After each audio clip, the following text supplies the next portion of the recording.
सार्वजनिक सेवा प्रसारण नेपाल टेलिभिजनको प्रस्तुति बन्दैछ नेपालको अर्को श्रृङ्खलामा हार्दिक स्वागत अनि नमस्कार। हामी आशा र उत्साहका कुरा गर्छौँ।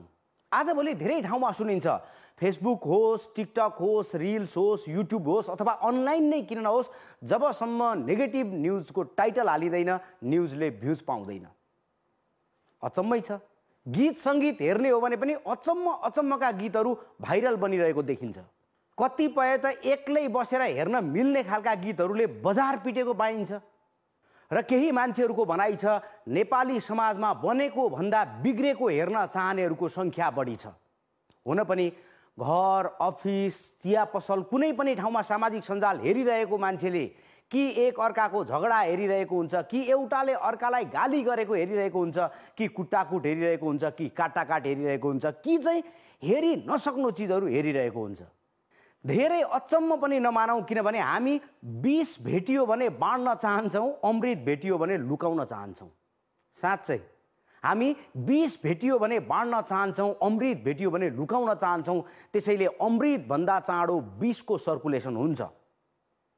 र एकपटक झुकिएर खाएको विषाक्त खानाले भएको फुड पोइजनिङको उपचार गर्नको लागि कयौँ दिन हस्पिटलमा बसेर सयौँ डोज औषधि खानुपर्छ। एउटा घर बनाउन वर्षौँ लाग्छ, तर त्यो ढलाउनलाई एक दिन काफी छ। र सँगसँगै यो पनि हुन्छ कि घर बनाएको हेर्न कोही पनि आउँदैन, तर घर भत्काएको हेर्न हजारौँको लाइन लाग्छ र मिडिया मार्फत लाखौँले हेर्न चाहन्छन्। समग्रतामा नकारात्मकता नेपाली समाजको विशेषता बन्न लाग्दैछ। समस्यादेखि समस्यासम्म दगुरेर मान्छेलाई विरक्त बनाउने, होपलेस बनाउने, अत्याउने, तर्साउने, पलायनको बाटो देखाउने यो खालका कुराको खेती कति गर्ने। त्यसैले आज कुराको खेती होइन, खेतीको कुरा गरौँ। खेतीको लागि चाहिन्छ सिँचाइ, र सिँचाइको लागि भएको एउटा अभूतपूर्व कार्य जहाँ पहाड फोडेर नदीलाई नै पथान्तरण गरिँदैछ। आउनुहोस्, भेरी बभई डाइभर्सनको यात्रा गरौँ। पहाड छेडेर किसानको मुहारमा खुसी बोकेर बन्दैछ नेपाल। यो हो नेपालकै पहिलो जल स्थानान्तरणमा आधारित राष्ट्रिय गौरवको आयोजना भेरी बभई डाइभर्सन बहुद्देशीय आयोजना। सुर्खेतको भेरीगङ्गा नगरपालिका 11 चिप्ले स्थित भेरी नदीमा आयोजनाको बाँध निर्माणको काम भइरहेको छ। भेरी नदीको पानी तराई पुर्याई बिजुली निकाल्ने र त्यहीबाट तराईका उर्वर फाँट सिंचित गर्ने लक्ष्यसहित यहाँ काम भइरहेको हो।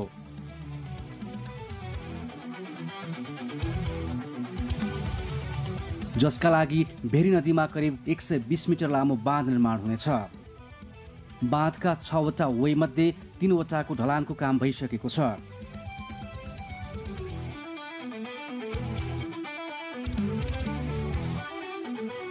ग्राभेल ट्रिप, फारवे, लिफ्ट वाल लगायतका संरचना निर्माण भएका छन्।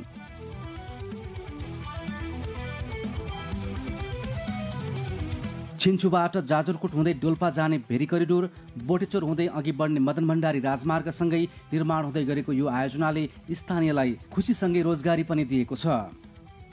पहिला यत्तिकै हुँदा र अहिले चाहिँ यो राष्ट्र गौरवको आयोजना आउँदाखेरि धेरै सहज भएको छ हाम्रो गाउँलेलाई। किनकि आफूले चाहिँ सिपअनुसारको चाहिँ काम पनि पाइएको छ, अलि चाहिँ राष्ट्रले दिनुपर्ने सेवा सुविधा पनि पाइएको छ सर। त्यो भएर एकदम खुसी छु सर। म त सुरुदेखि नै आएको यहाँ त। सिँचाइ भयो भने 15-20 मुरी फल्छ, अहिले चाहिँ त्यही हो 7-8 मुरी चाहिँ फलाइरहेछौँ। सुर्खेत, बर्दिया र बाँके जिल्लालाई समेटेर ऊर्जा, सिँचाइ र जलाधार संरक्षणलाई एकसाथ योगदान पुर्याउने लक्ष्यका साथ यो आयोजना सुरु गरिएको हो। यही संरचना मार्फत भेरीको पानी यो सुरुङसम्म आइपुग्नेछ। यो भेरी बभई डाइभर्सन बहुद्देशीय आयोजनाको सुरुङ हो। भेरी नदीबाट आएको पानी यो सुरुङ हुँदै तल हात्तीखालमा जानेछ र त्यहाँबाट विद्युत उत्पादन हुनेछ।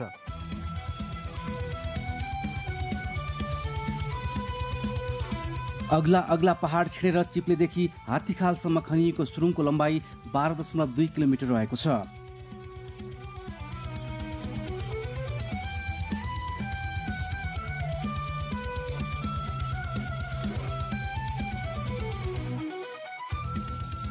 यो सुरुङ हरे डाँडामा 820 मिटर तल छ।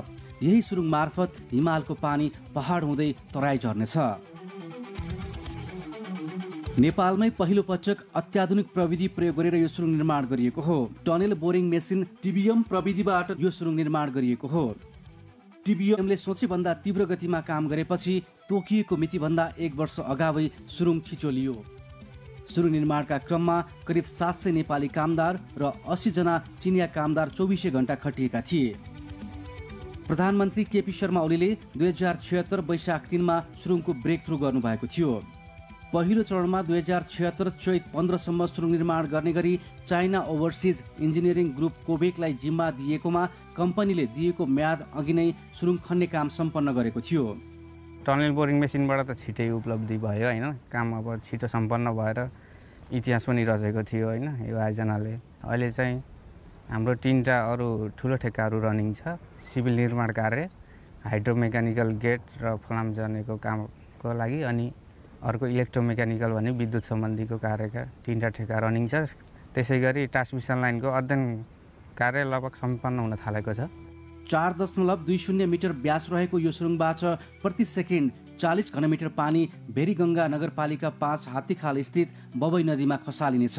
भेरीको पानी बबईमा खस्नु अघि नै यसबाट बिजुली निस्कनेछ। यसका लागि हात्तीखालमा पावर हाउस निर्माणको काम भइरहेको छ।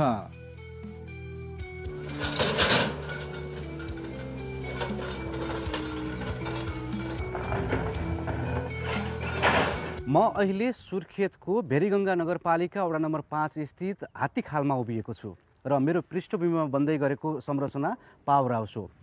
सुरुङबाट आएको पानी 808 मिटर लामो पेनिस्टकबाट यो पावर हाउसमा खसालिनेछ र यहाँबाट विद्युत उत्पादन हुनेछ।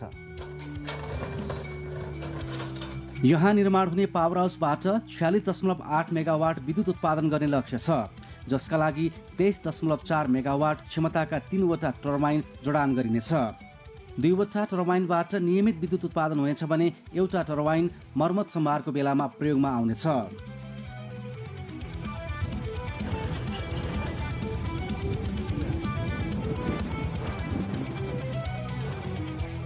उत्पादित विद्युत राष्ट्रिय प्रसारण लाइनमा जोडिनेछ। आयोजनाका अनुसार विद्युत प्रसारण लाइन सम्बन्धी सम्झौता र विद्युत लाइन सम्बन्धी अध्ययन तथा EIA अध्ययनको सम्झौता भइसकेको छ।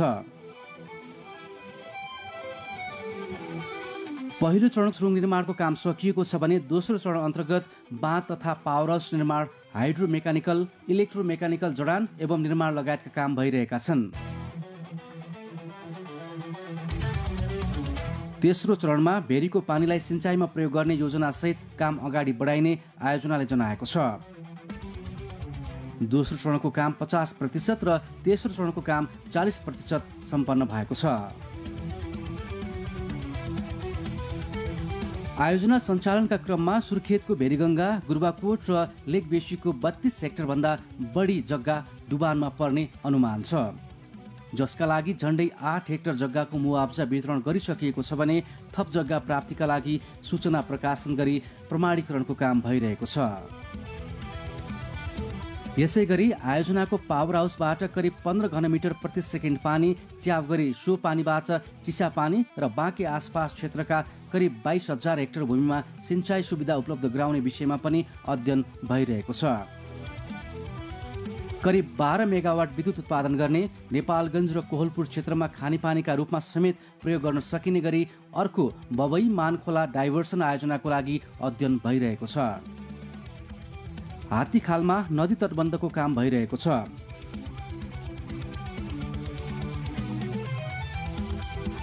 बबई नदीमा खसेको पानी करिब 46 किलोमिटरको यात्रा तय गरेर बबई सिंचाइ आयोजनाको बाँधमा आइपुग्नेछ।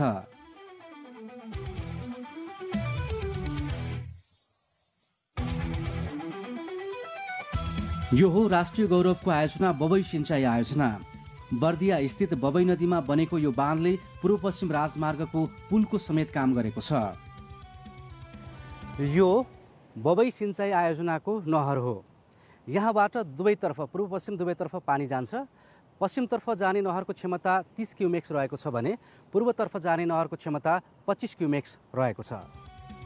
बर्दिया जिल्लाको करिब 36,000 हेक्टर जमिनमा सिंचाइ सुविधा उपलब्ध गराउने उद्देश्यसहित सन् 1983 मा यो आयोजनाको तर्जुमा गरिएको थियो।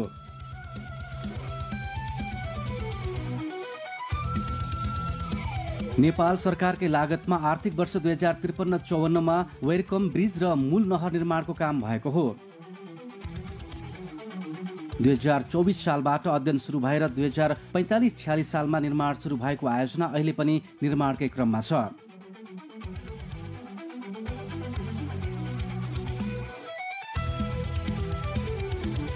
अहिले यो आयोजनाको पूर्व मूल नहरबाट 21,000 हेक्टर र पश्चिम मूल नहरबाट करिब 15,000 हेक्टर जमिन सिँचाइ भइरहेको छ। भेरीको पानी उपलब्ध भएपछि पनि यिनै नहर प्रयोग गरेर बाँके र बर्दियाको करिब 51,000 हेक्टर जमिनमा सिँचाइ सुविधा उपलब्ध हुनेछ। यसले अहिले सिँचाइ भइरहेको क्षेत्रमा 12 महिना सिँचाइ उपलब्ध हुनेछ भने थप 15,000 हेक्टर जमिनमा सिँचाइ पुग्नेछ।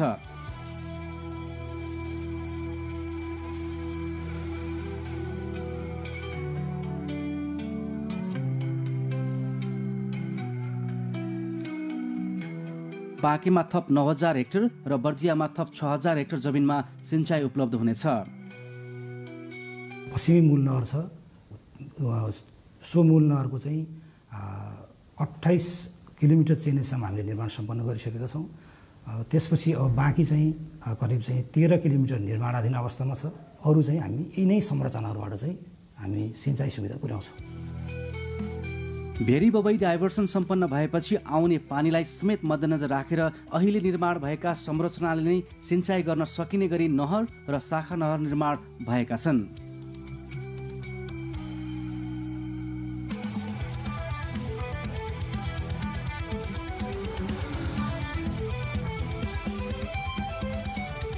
पूर्वी मूल नहर 34 किलोमिटर र पश्चिम मूल नहर 28 किलोमिटर निर्माण सम्पन्न भइसकेको छ।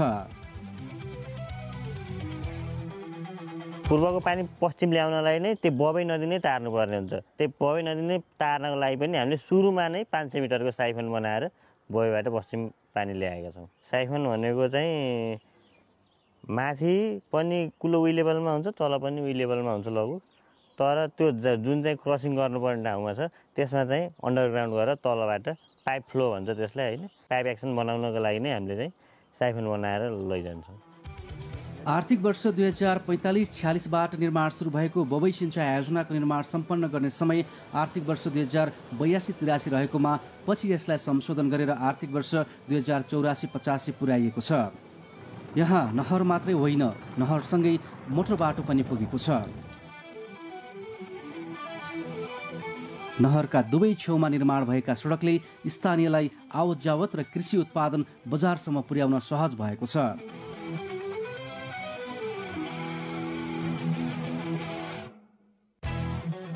भेरीको पानी आउने खबरले बर्दियाका किसान खुसी हुनुहुन्छ।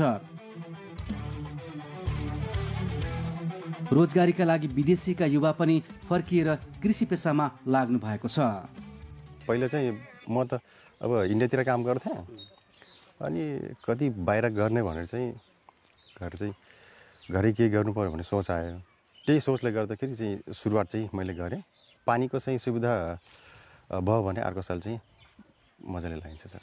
अब अहिले धेरै जसो बाहिर कमाउन जाने छ, तर खेती उब्जनी राम्रो भयो भनेदेखि किसानहरू राम्रो प्रभाव परेर कृषिमै तलिन भएर चाहिँ गर्ने अवस्था देखिन्छ।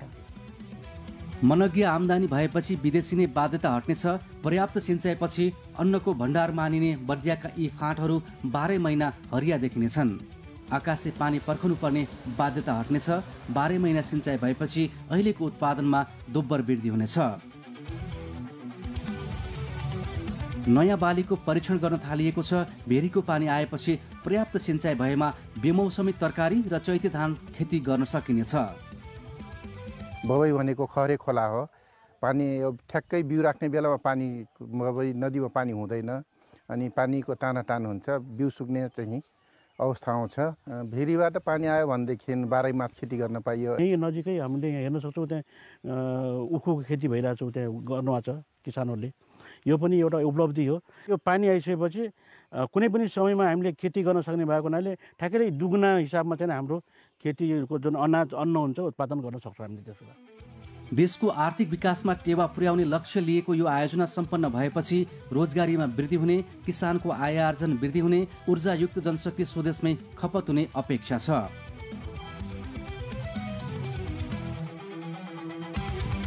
पहिला सिँचाइ नहुँदा त हामी अब त्यो हाते पम्पको सहाराले अलिअलि तरकारीहरू लगाउँथ्यौँ अनि मकैहरू उत्पादन गर्थ्यौँ। पानी पर्छ त थिएन। अहिले अब कुलो नहरहरू बन्दै आछ। अहिले धान खेती पनि गर्छौँ। त्यसको साथै अब डियाहरू छ भने त्यसमा मकै लगाउँछौँ। अनि हिउँदे बालीहरू अब नगदी बाली त्यस्तै लगाउँछौँ। 75,000 हेक्टर जमिन खेतीयोग्य रहेको बर्दियामा अहिले 60,100 हेक्टर जमिनमा खेती गरिँदै आएको छ। यसै गरी 55,000 हेक्टर जमिन खेतीयोग्य रहेको बाँकेमा अहिले 50,000 हेक्टर जमिनमा खेती गरिँदै आएको छ। बाँकेमा 25,115 हेक्टर जमिनमा सिँचाइ सुविधा उपलब्ध छ।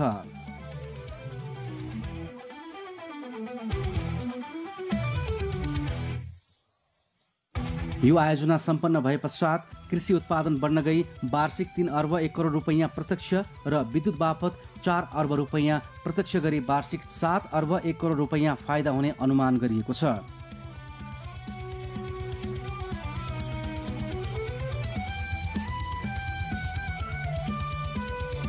अहिले आयोजनाको प्रगति 83% भन्दा बढी छ। 33 अर्ब 19 करोड 66 लाख लागत अनुमान गरिएकोमा हालसम्म 16 अर्ब 96 करोड खर्च भइसकेको छ। आयोजना निर्माणका लागि सरकारले आर्थिक वर्ष 2084-85 सम्मका लागि म्याद थप गरेको छ। सुरुमा 2079-80 सम्म सम्पन्न गर्ने गरी थालिएको आयोजनाको म्याद 5 वर्षका लागि थपिएको हो।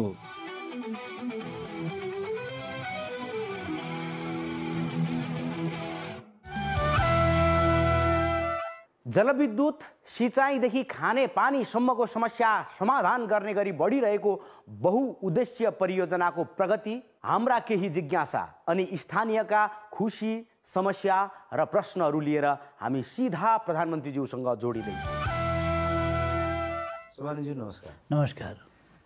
हामी एउटा नयाँ युगमा प्रवेश गरिरहेका छौँ। हरेक ठाउँहरूमा हामीले हेर्दाखेरि चाहिँ केही समय अगाडिसम्म यही कुराहरू, यही परियोजनाहरूको विषयमा कुराकानी गर्दाखेरि चाहिँ अलि बढी नै बहकिएर कुराकानी गरेको हो कि भन्ने जस्तो लाग्थ्यो भने आजभोलि यी कुराहरू भए त भन्दाखेरि यदि त भइहाल्छ नि भन्ने ठाउँमा हामी पुग्दैछौँ। त्यो हिसाबले हेर्दाखेरि यो ग्रोथलाई कुन रूपमा लिनुभएको छ? हाम्रो सामर्थ्य बढ्दै गरेको सामर्थ्य विकास निर्माणको लागि पनि, र यसले अब हामीलाई अझ तीव्रतर विकासमा जानको लागि चाहिँ कस्तो खालको प्रेरणा दिन्छ भन्ने ठान्नुहुन्छ? पहिलो कुरो, बढ्दैछ नेपाल हरेक दिन एक कदम अघि। नेपाल उही ठाउँमा छैन, विकासको काममा अगाडि बढिरहेको छ। सुशासन र विकास हाम्रो चाहना हो, हाम्रो प्रयास हो। त्यस प्रयासलाई हामी अत्यन्त तीव्रताका साथ अगाडि बढाउँदैछौँ। अघि हामीले बढाएका नतिजाहरू अहिले देखा पर्न थालेका छ। अहिले जुन काम हामी सुरु गर्न खोज्दैछौँ त्यसका नतिजाहरू पछि देखिनेछ। एउटा विचित्र छ, नबुझ्ने, बुझ्न नखोज्ने, नदेख्ने, आँखा खोल्न नरुचाउने, आँखा खोलेर हेर्नै चाहँदैन, नसुन्ने, सुन्न मन नपराउने, राम्रो कुरा सुन्नुपर्छ भनेरै त घण्टा कर्णले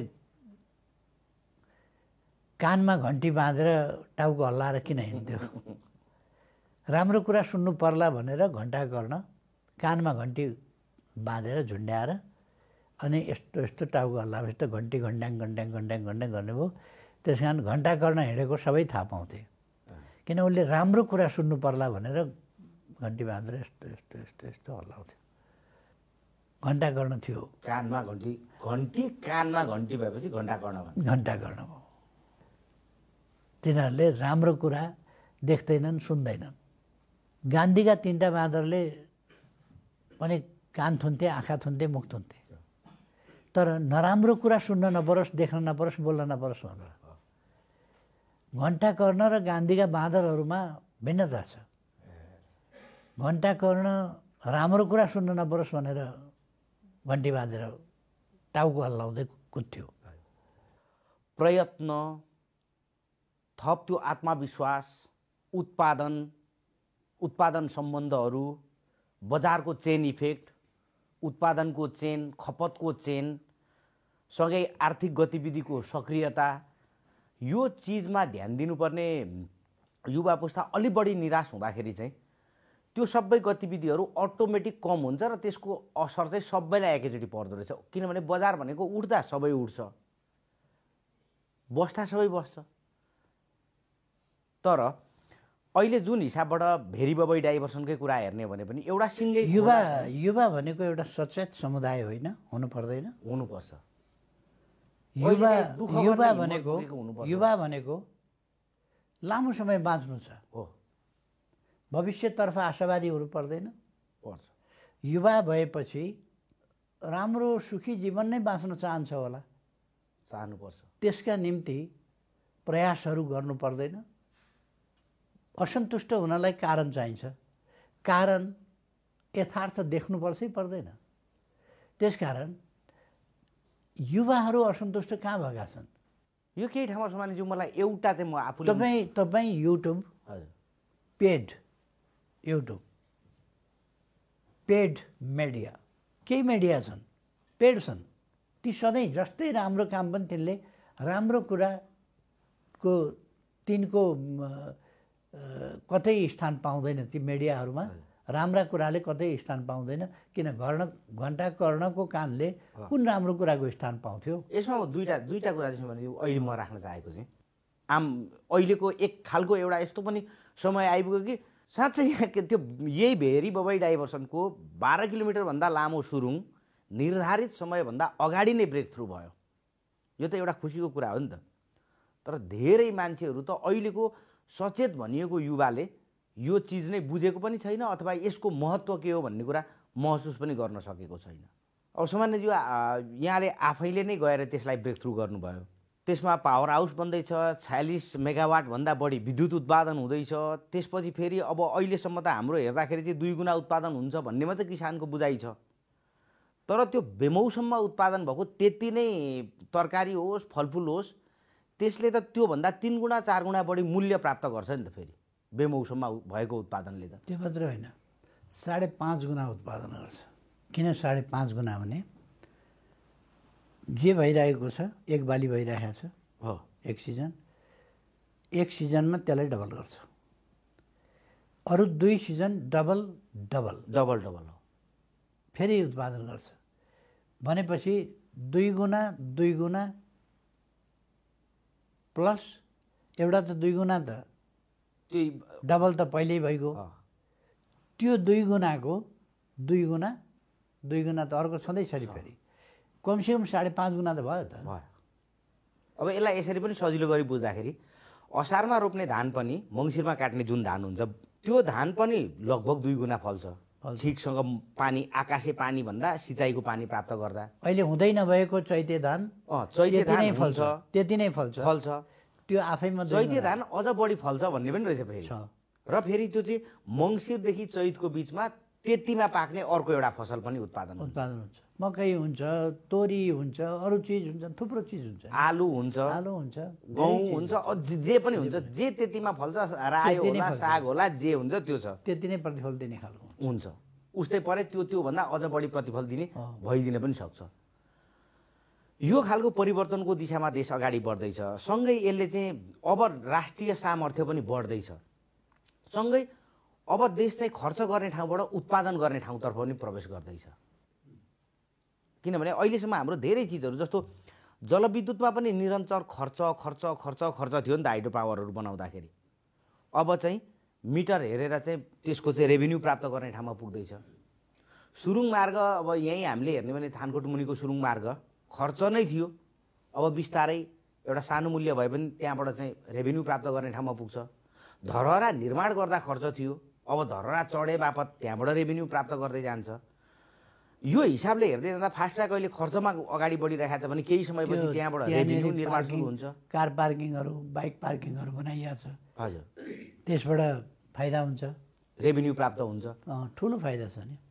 भनेको अब यसपछि हामी एउटा सामर्थ्यतिर जाँदैछौँ र यो भेरी बबईमा हेर्दाखेरि पनि डाइभर्सनमा जहाँबाट भेरी थुनिएको छ त्यही ठाउँमा फेरि डोल्पा जानको लागि बनेको भेरी करिडर छ। त्यही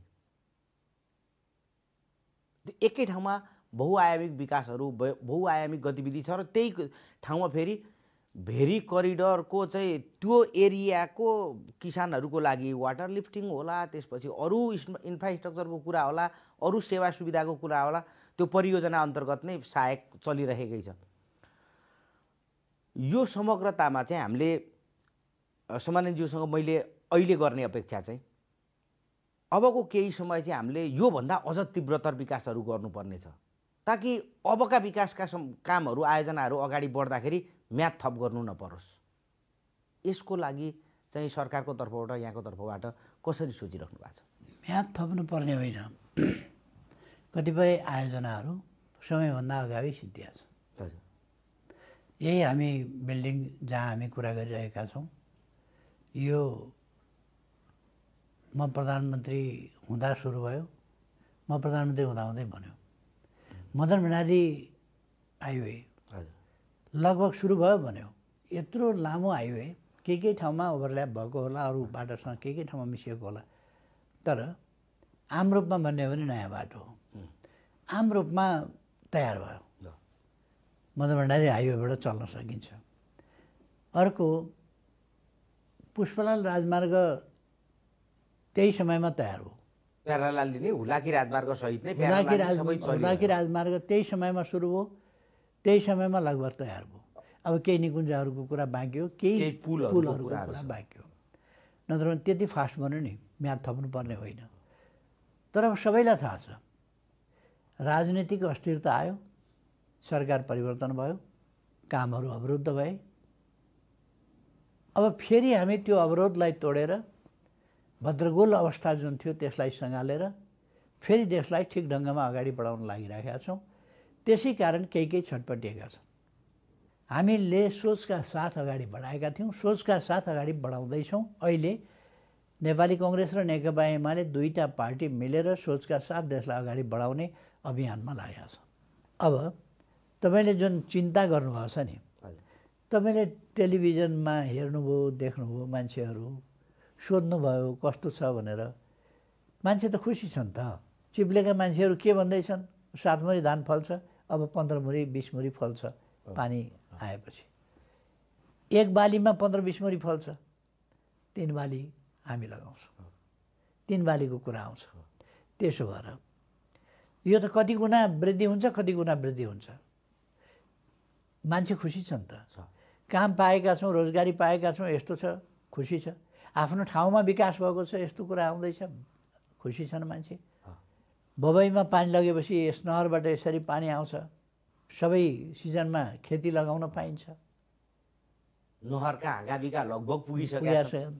अनि यसरी मान्छेहरू खुसी छन्। अब स्वाभाविक रूपमा मान्छेहरूमा असन्तुष्टि हुनुपर्ने कुरा के हो भने अनावश्यक ढिलाइ भएको छ। ढिलो त 2-3 वर्ष 4 वर्ष एउटा आयोजनालाई लाग्छ, तर त्योभन्दा बढी अनावश्यक ढिला भयो। यसमा मान्छे असन्तुष्ट छ, हुनु स्वाभाविक हो। किन ढिला भयो? एमाले जस्तो सरकार जसले काम गर्दै थियो त्यसलाई खुस्काइदिएपछि त्यसलाई हटाएर अनि तमासा गरेपछि अनि ढिला नभएर के हुन्छ त? अब फेरि तीव्र गति लिन थालेको छ, यसलाई सहयोग गर्नुहोस्। एमाले सरकारमा सहभागी छ, अहिले एमाले नेतृत्व गरेको छ। अब 14 महिनापछि एमाले सहभागिता जनाउँछ, सरकारमा मिलेर सरकार जान्छ, विकास निर्माणको काम हुन्छ, नीतिगत निरन्तरता रहन्छ। त्यसो भएर अन्तर्राष्ट्रिय सम्पर्क सम्बन्धहरू वास्तविक अर्थमा सुदृढ हुन्छन्। राष्ट्रिय न अपमान सहनुपर्छ, न हानि नोक्सानी सहनुपर्छ राष्ट्रले, र राष्ट्रिय हित र सम्मानका साथ सम्बन्धहरू सुध्रिन्छन्। र यसमा समाजज्यू जस्तो जति पछाडि काम गर्दै गइन्छ त्यति सजिलो हुँदै जाँदो रहेछ। जस्तो यहाँ हामीले भेरी बबईको हेर्दाखेरि पनि जहाँ हाम्रो 46 मेगावाट विद्युत उत्पादन हुन्छ, 46 मेगावाट भनेको केही समय अगाडिसम्मको निकै ठुलो आयोजना हो। अहिले यो एउटा बाई प्रोडक्टको रूपमा हामी हेर्न थालेका छौँ। 46 मेगावाटलाई हामी बाई प्रोडक्ट हो भन्ने हिसाबले हेरिरहेका छौँ। सँगै फेरि त्यहाँबाट कोहलपुर, नेपालगञ्ज लगायतका सहरहरूको खानेपानीको अभाव पनि पूर्ति गर्ने गरी, किनभने यो त हिमालबाट आएको पानी हो, त्यसलाई खानेपानीमा पनि उपयोग गर्न सक्ने गरी के हुन्छ, त्यसको अर्को डाइभर्सन फेरि होइन 12-14 मेगावाट त्यहाँबाट फेरि विद्युत उत्पादन गर्ने त्यो सम्मको कुरा त सजिलोसँग सोच्न थालियो। सँगै यहाँ त्यो उत्पादन भएको 46 मेगावाट जलविद्युत चाहिँ केन्द्रीय प्रसारण लाइनमा जोड्नको लागि लगभग 1.5 किलोमिटर मात्रै त्यो लाइन निर्माण हुँदाखेरि जोडिने रहेछ। भनेपछि त पहिले भएको भए त्यो 46 मेगावाट ल्याउनको लागि केन्द्रीय प्रसारणमा जोड्नको लागि चाहिँ 100 किलोमिटरको त्यो वे निर्माण गर्नु पर्थ्यो नि त, इलेक्ट्रिकल वे त। अब त त्यो त नजिक त्यो बिजुली काठमाडौँ ल्याउनु परेको भए हजुर त्यो कति किलोमिटरको लाइन जोड्नु पर्थ्यो नयाँ हो। अहिले त थुप्रै आयोजनालाई त्यहाँदेखि काठमाडौँसम्मको या कञ्चनपुरदेखि काठमाडौँसम्ममा कतिवटा त्यहाँ चिसापानी आयोजनादेखि मास्तिरक आयोजनादेखि अप्पर कर्णालीदेखि अरू आयोजनादेखि वेस्ट सेतीदेखि विभिन्न प्रकारका आयोजनाहरू समेट्दै आउँछ। त्यो त बुटौल गोरखपुर त्यतापट्टि जानुपर्ने हो कि त्यो बुटौल रातमाटातिर हुँदै काठमाडौँतिर आउनुपर्ने हो? त्यो जता पनि जान सक्ने भयो। यसरी यो बेनिफिट हामीले चाहिँ प्राप्त गरिराखेका छौँ। अब सजिलो के छ भन्दा नहर भएपछि जति बेर पनि पानी, नहर सबै ठाउँमा कुलै पुग्छ भन्न सकिँदैन। यसै पनि नहर चलेका ठाउँका छेउछाउका जमिनहरू रसिला हुन्छन्, स्वाभाविक हो। अझ इरिगेसनका लागि विभिन्न प्रविधिले मान्छेहरूले पानी तान्छन्, नहरबाटै तान्छन् सोझै। त्यहाँ त त्यो सिस्टमै हुन्छ नि, त्यो त ऊ तल पानी हुन्छ के गर्छ, अब त्यहाँबाट माथि आइपुग्छ त्यो चल्छ। त्यसपछि त्यो उत्पादनको मोड नै परिवर्तन हुन्छ। यसो भएर त्यसले चाहिँ धेरै नै उत्पादनमा फरक पार्छ। विकास भएको भइछ, अनेक ठाउँमा विकास भइराखेको छ। यसले अब प्रतिफल दिनेतिर त्यो चरणमा प्रवेश गरेका छ, थुप्रै ठाउँमा प्रतिफल दिएको छ। त्यसै कारण हामी अत्यन्त नियन्त्रित गर्दा गत वर्षको बजेटभन्दा यस वर्ष नियन्त्रित गर्दाखेरि पनि अलिकति अनुशासनभित्र बाँध्दा पनि अलिकति माथि नै बजेट बनाउन सफल हुन्छौँ। अलिकति माथिकै बजेट आउँछ यसपल्ट। सिलिङ पनि त्यसै गरी प्राप्त गरेको छ। त्यसो भएर इम्प्रुभमेन्ट छ। आर्थिक उन्नति अपेक्षाकृत भएन भने पनि गत वर्षको भन्दा आर्थिक वृद्धि माथि नै छ र आर्थिक वृद्धि कमसेकम 5 देखि 6% पुर्याउँछौँ भन्ने अहिलेको स्टेज छ। जबकि 3% आर्थिक वृद्धि दर थियो भने त्यसलाई 6% पुर्याउनु भनेको त यही वर्षमा डबल गरेको हो। लगभग डबल स्थितिमा पुर्याउँछौँ। केही भएन 1.5 त हुन्छ नै, 1.5 भन्दा माथिको अवस्थामा पुर्याउँछौँ राष्ट्रिय आयलाई वृद्धि गरेर। अथवा यो स्तरमा वृद्धि गर्नु भनेको इट्स नट ए जोक। र यो जति वृद्धि दर छ त्यो वृद्धि दरलाई 1.5-2 गुणा वृद्धि दरमा लानु यो सानो कुरा होइन। तर यस वृद्धि दरसँग हामी सन्तुष्ट छैनौँ। यसपल्ट हामी यसलाई एउटा थितिभित्र ल्याएर, नियन्त्रणभित्र ल्याएर, बेथिति बेलगाम छरपष्टताबाट थितिभित्र, नियन्त्रणभित्र र एकीकृत ढङ्गले त्यस ढङ्गले अर्थतन्त्रलाई लाने त्यस प्रकारको बजेट ल्याउँछौँ जसबाट आर्थिक अनुशासन, आर्थिक स्थिति र मुख्य रूपमा अब कहाँ खर्च गर्ने, कसरी खर्च गर्ने भन्दा प्रशासनिक खर्च त त्यो सञ्चालन खर्च सधैँ छ। त्यस बाहेक भन्ने हो भने उत्पादन र उत्पादकत्व वृद्धिमा हामी लगाउँछौँ। त्यो कसरी हुन्छ भन्दा उद्यमशीलताको स्थापना र विकास, उद्यमशीलताको विकास मार्फत उत्पादन, उत्पादकत्व वृद्धि र रोजगारीका अवसरहरू सिर्जना गर्छौँ।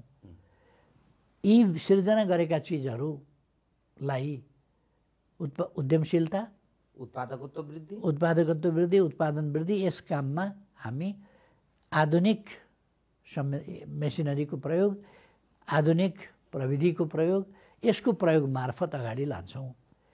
कृषि क्षेत्र होस् कि औद्योगिक क्षेत्र होस् कि अन्य क्षेत्र होस्, हरेक क्षेत्रलाई मोडर्नाइज, डिजिटलाइज, इलेक्ट्रिफाइड, मेकानाइज यो गर्दै लान्छौँ। त्यसो गरेपछि मोडर्नाइजेसन अफ नेपाल भनेको नेपाल मोडर्न चिजमा पुग्छ, मोडर्नाइजेसनमा पुग्छ। उहिले यो कपडा सिउने तरिका र अहिले कपडा सिउने तरिका एकदमै फरक छ। प्रविधिको प्रयोगले यति छिटो गरेको छ, यति छिटो कि पहिले एउटा सुट बनाउने भनेको बडा समय लाग्ने कुरा थियो, अहिले एउटा सुट एकछिनको कुरा हो। अब सुमनजी यसमा मलाई यहाँले भनिरहनु हुँदाखेरि अब गाउँ गाउँ नै रहेन, त्यो चाहिँ यही ठाउँमा सुमनज्यू हामीले एकदम निकट भविष्य त्यो अदूरदर्शिता भन्ने हुन्छ नि, दूरदृष्टि नराख्दाखेरि र सँगै चाहिँ हामी कहिलेकाहीँ अलि बढी चमत्कारमा आशा गर्छौँ, कुनै एउटा मान्छेले जादुको छडी चलाउँछ र उसले परिवर्तन गरिदिन्छ भन्ने हामीले त्यो भ्रम पर्न हुँदैन। त्यो चाहिँ नागरिकले आफूले बनाउने हो नि। जस्तो विश्वका हामीलाई कतिवटा कथाहरू फलानु नेताले चाहिँ यो देश बनाउनु भयो भनिरहँदा पनि त्यहाँको जनताले पनि त उति नै बढी मेहनत गरेका छन् त्यो ठाउँमा त। हो, गरेकै छ नि। इतिहासको निर्माता त जनता हो। नेताले मात्रै कसरी बनाउँछ र नेताले त नीति अगाडि सार्छ, कार्यक्रम अगाडि सार्छ त्यहाँ, अनि प्रशासनले गाइड गर्छ, बाँकी त जनताले बनाउने हो नि। इतिहासको निर्माता त जनता हो नि। अब के भने हामीले पुर्याउने मलखाद हो। मलखाद 80% सब्सिडी दिएर पुर्याएको छ त, 80% सब्सिडी दिएर पुर्याएको छ। त्यो किसानहरू जसले त्यो सब्सिडी प्रयोग गरेका छन् उनीहरूले न केही भनेका छन्, न सरकारलाई गाली गरेका छन्, केही पनि भन्दैन उनीहरू। उनीहरू खुसी नै छन् सक्दो। तर के छ, सानो स्केलको कृषि, सानो मात्राको उत्पादन सम्बन्ध जसले गरिबी नै निम्त्याउने हो। सानो मात्राको उत्पादन सम्बन्धले गरिबी निम्त्याउँछ, त्यसले धनी बनाउन सक्दैन। किनभने लागतै उठ्दैन, कहाँबाट धनी हुन्छ त्यसर्थ अब सबै उत्पादन कृषि लगायत सबै उत्पादनलाई यतिको स्केलमा यत्रो मात्रामा चाहिँ लानु पर्यो। मात्रामा लाने सहकारी हो कि संयुक्त खेती हो कि के हो त्यो सोच्नु पर्यो उपाय। तर यत्रो स्केलमा चाहिँ उत्पादनलाई यत्रो मात्रामा लानु पर्यो जसबाट कमसेकम गरिबी नबढोस्, मेन्टेन गरोस्, मान्छेले खाना लाउन पाओस्, पुग्ने, उत्पादन कम नहोस्। लागतभन्दा उत्पादनभन्दा पनि पुग्ने गरेको, लागत त कम भएको होला, त्यही अनुसारको उत्पादन अलिकति बढी त होला। तर त्यो लागतभन्दा बढी उत्पादन भएर मात्रै हुँदैन, मानवीय श्रम र खेर गएको श्रम त्यो पनि जोड्नु पर्यो र न्यूनतम आवश्यकतासँग त्यसलाई म्याच गर्दा त्यो उनीहरूको खास दोष छैन, त्यहाँ चेतनाको कमी छ अलिकति, कसरी त्यसलाई लाने भन्ने कुरो अब सरकारले त्यो योजना ल्याउँदैछ। अहिले प्रधानमन्त्री कृषि आधुनिकीकरण मार्फत ब्लक पकेट आदि इत्यादिबाट पनि एउटा अभ्यास त लगभग सुरु भएको छ कि एकै किसिमको फरक फरक आफ्नो आफ्नो भए पनि एकै किसिमको कामहरू गरौँ भन्ने बानी बन्दैछ। यसले चाहिँ हाम्रो मोड अफ प्रोडक्सनलाई नै परिवर्तन गरिदिन चाहिँ। अब अर्को के भयो भने यो हामीले युवा स्वरोजगार आदि भन्यौँ, त्यो पैसा लगेर सहकारीमा राखिदिने कुरा भयो। अब सहकारीले आफ्नै ढङ्गले कारोबार सञ्चालन गर्ने कुरा भयो। त्यो कसरी उद्यमशीलतामा जोड्ने, के गर्ने भन्ने कुरा उनीहरूको कुरा भयो। उनीहरूले नै बुझ्या छैन, बुझ्या भए सरकारी किन डुब्थे यसरी, धेरैले बुझ्या छैन, त्यसै कारण सरकारी डुबेका छन्। धेरैले बुझ्या छैन, रखबारी गर्थे नि सहकारीमा लगानीकर्ताले रखबारी गरेका छैन। र यो ग्याप चाहिँ समानज्यू जस्तो राज्यले एउटा नीति बनाइदिन्छ, सर्वतोमुखी हित होस्, सबैको राम्रो होस्, उत्पादनमा जोडियोस् भनेर राज्यको सरकारको तर्फबाट नीति बन्छ। त्यसलाई इम्प्लिमेन्ट गर्नको लागि ब्युरोक्रेसी होला, त्यसको एक्सपर्ट होला, त्यो ठाउँबाट अगाडि बढेर चाहिँ ठ्याक्कै चाहिँ उत्पादनमूलक कसरी हुने र सबैभन्दा बढी कस्ट इफेक्टिभ भएर सिधा उत्पादनमा पुग्ने कुरामा चाहिँ कहिलेकाहीँ ग्याप चाहिँ रहने गरेको छ। कहिलेकाहीँ होइन, धेरै ग्याप रहने गरेको छ। अहिले म भन्दैछु नि, अहिले मैले भन्दै गरेको कुरा के हो भने सहकारीले सानो सानो पुँजी जोडेर, आफ्नो पुँजी सानो सानो पुँजी जोडेर ठुलो कामहरू गर्ने, सानो सानो लगानी तर धेरैवटा सानो लगानी जोडेपछि ठुलो लगानी भन्छ। त्यसले ठुलो काम गर्न सक्छ। त्यसो भएर त्यसलाई रिटर्न गर्छ, त्यसले उत्पादन बढाउँछ भन्ने विश्वास हुनु पऱ्यो नि। त्यस कारण त्यो गर्नु पऱ्यो। सहकारीले गर्ने काम साना पुँजीहरूबाट ठुलो पुँजी बनाउने, ठुलो लगानी गर्ने र समूहमा काम गर्ने, समूहमा उत्पादन गर्ने र वितरण गर्ने, समूहमा बजारीकरण पनि गर्न सक्ने, बजारलाई समेत नियन्त्रण गर्न सक्ने गरेर अगाडि यो सहकारीको कुरा हो। उद्यमशीलताको विकास, स्वरोजगार विकास, उद्यमशीलताको विकास, त्यस मार्फत उत्पादन उत्पादकत्वको विकास आदि कुरा अर्को कुरा हो। फेरि यसमा चाहिँ समानिज्यू स्टार्टअपदेखि लिएर अरू जेन्जी लक्षित परियोजनाहरूका विषयमा हामी फेरि चर्चा गरौँला। कृषिका कुरामा आज अलि बढी यो सिँचाइको छेउमा छौँ र त्यो क्षेत्रमा जाँदाखेरि हामीले सुर्खेतदेखि बर्दियासम्म बाँके बर्दियासम्म पुग्दाखेरि त्यो क्षेत्रका नागरिकहरूबाट प्राप्त केही खुसी केही जिज्ञासा हामी यहाँ समक्ष राख्छौँ।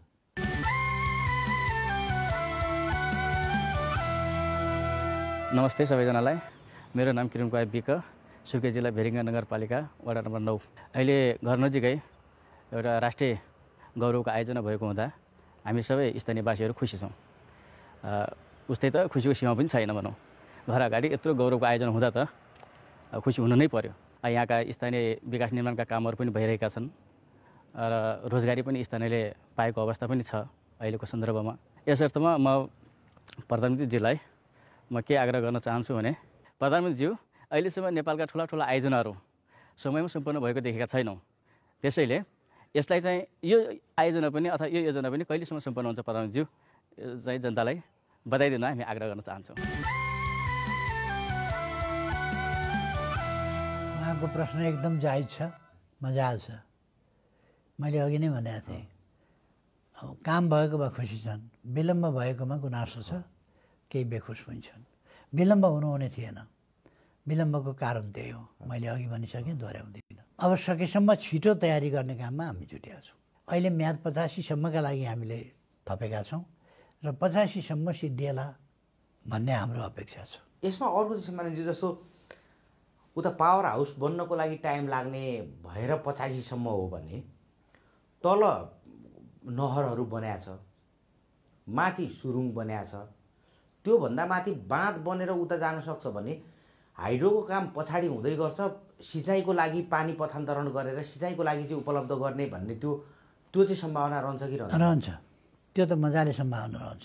यदि पावर हाउस बन्न ढिला भयो भने पावर हाउस पर्खिएर सिँचाइको काम रोकिँदैन, किनभने ठुलो उत्पादन वृद्धि, उत्पादकत्व वृद्धि र उत्पादनको लाभ हामीबाट गुम्छ यदि हामीले पावर हाउस पर्ख्यौँ भने। 36-46 कति मेगावाट हो, त्यो मेगावाटको विद्युत भनेको त आफ्नो ठाउँमा छ, तयार भएपछि हामी ल्याउँला। तर त्यसो नभएर हामीले खेतीपाती किसानहरूको, त्यत्रो जनसङ्ख्याका किसानहरूको प्रत्यक्ष लाभलाई खोज्न मिल्दैन। हस्, धन्यवाद। हामी अर्को एउटा पनि जिज्ञासा लिन चाहन्छौँ।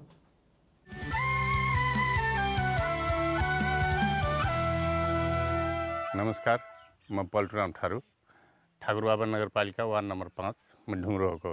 अहिले हाम्रो यहाँ परिवेशमा अहिले हाम्रो चाहिँ नहरको पानी पर्याप्त छैन र चाहिँ हामी चाहिँ अब सुनेको भेरी डाइभर्सन भएर चाहिँ पानी खसाल्ने भनेर सुनेका छौँ र त्यो भेरी डाइभर्सनबाट पानी चाँडै खसालिनु पर्यो र यहाँका किसानहरूलाई अहिले चाहिँ विभिन्न मौसमी बेमौसमी जस्तो तरकारी खेती भयो, अनि बेमौसमी जस्तो मकै भयो, उखु भयो, अनि चैते धान भयो, अनि त्यो चाहिँ खेतीको लागि अहिले हामीले चाहिँ आश गरेका छौँ र चाहिँ यो चाँडैभन्दा चाँडै सुसम्पन्न गरिदिनको लागि प्रधानमन्त्रीज्यूले के सोचिराख्नु भएको छ र हामीले चाहिँ किसानको लागि कसरी सोचिदिनु भएको छ, त्यो हामी चाहिँ धेरै नै आशा गरेर आशा राखेका छौँ। चौधरीजीको राम्रो छ प्रश्न। भेरीको पानी कहिलेसम्म खस्छ? खास गरी भेरीको पानी, यो भेरीको बाँध जुन छ त्यो तयार हुने बित्तिकै र नहरमा खसाउन सक्ने बित्तिकै पानी त गइगयो। भेरीको बाँध तयार भएपछि पानी आउँछ र त्यसका लागि अब धेरै लामो समय नलाग्ला, तर 1-1.5 वर्ष लाग्छ। त्यसो भएर अब धेरै लामो समय, यत्रो सदियौँसम्म, शताब्दीौँसम्म, कतिसम्म अथवा त्यस ठाउँमा मान्छे बसोबास गरेदेखि अहिलेसम्म पर्खिनु भएको छ भने 1-2 सिजन पर्खिनुहोस्, 2-3 सिजन होला, 2-3 बाली होला, पर्खिनुहोस्। त्यसपछि भेरीको पानी बबैमा खस्छ, बबैबाट नहरमा जान्छ, नहरबाट खेता जान्छ र उहाँले भनेका कुराहरू प्राप्त गर्नुहुन्छ। नयाँ ढङ्गले खेती कसरी गर्ने भन्ने कुरामा उहाँहरूले आसपासबाट सिक्नुपर्छ, अरूबाट सिक्नुपर्छ।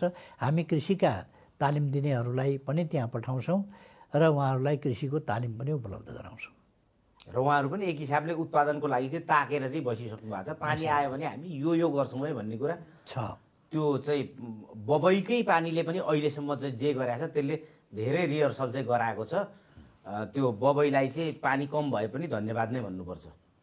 भेरी थपिएपछि पूर्णता पाउँछ। हामी अर्को एउटा जिज्ञासा पनि लिन्छौँ सोमानीज्यू।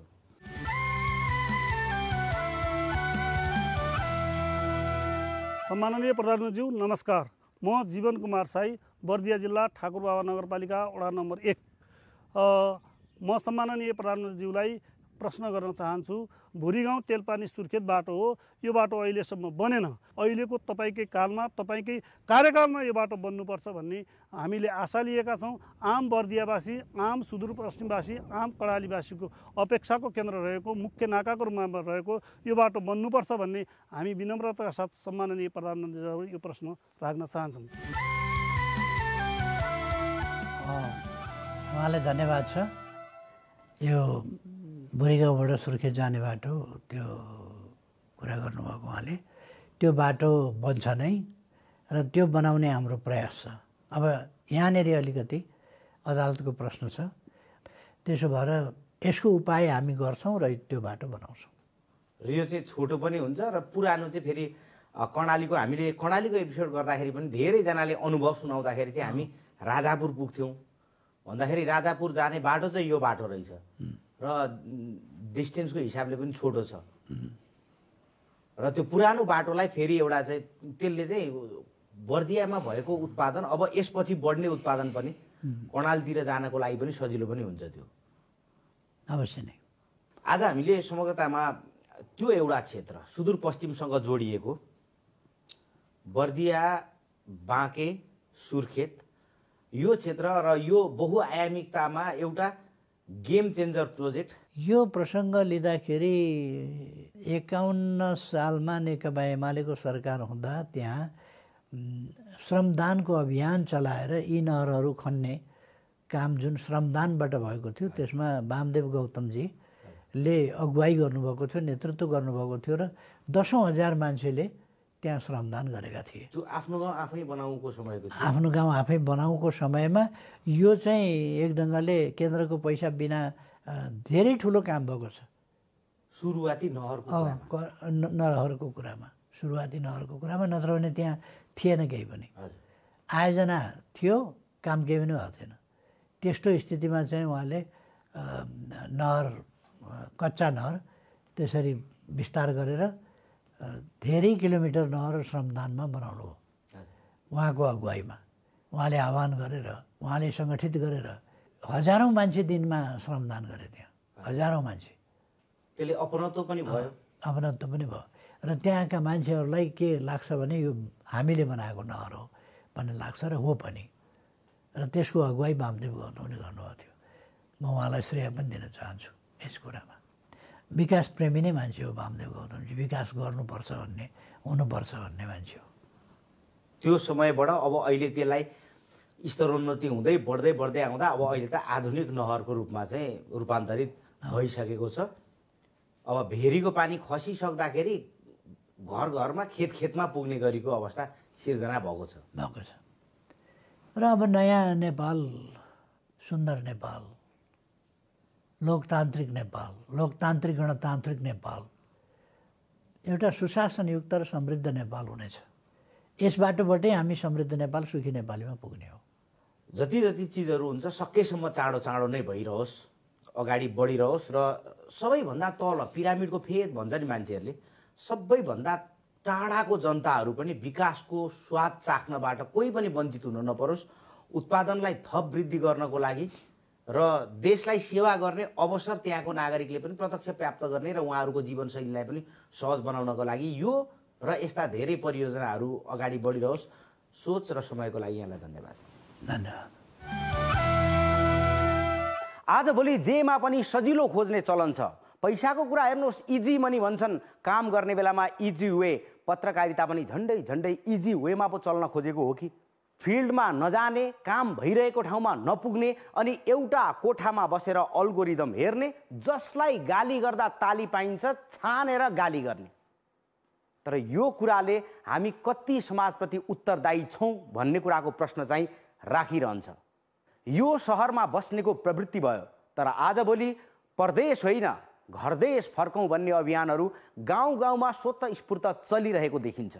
पढे लेखेका युवाहरूले प्रविधिलाई प्रयोग गर्दै आधुनिक तवरबाट कृषि र उत्पादनसँग जोडिनु वास्तवमै देशको लागि एउटा योगदान भइरहेको छ। यो सँगै सरकारले पनि जोखिम न्यूनीकरण र उत्पादित सामानहरूको सुरक्षणमा ध्यान दिएर सँगै अगाडि बढ्न थप हिम्मत दिने हो भने यो देश काया पलट गर्न धेरै समय लाग्दैन। आशा र उत्साहको साथमा अगाडि बढौँ। बन्दैछ नेपाल। आशा र उत्साहको अर्को प्रसङ्गको साथमा अर्को हप्ता भेटौँला। आजको लागि बन्दैछ नेपालको सम्पूर्ण टिमले बिदा चाहन्छौँ। नमस्कार।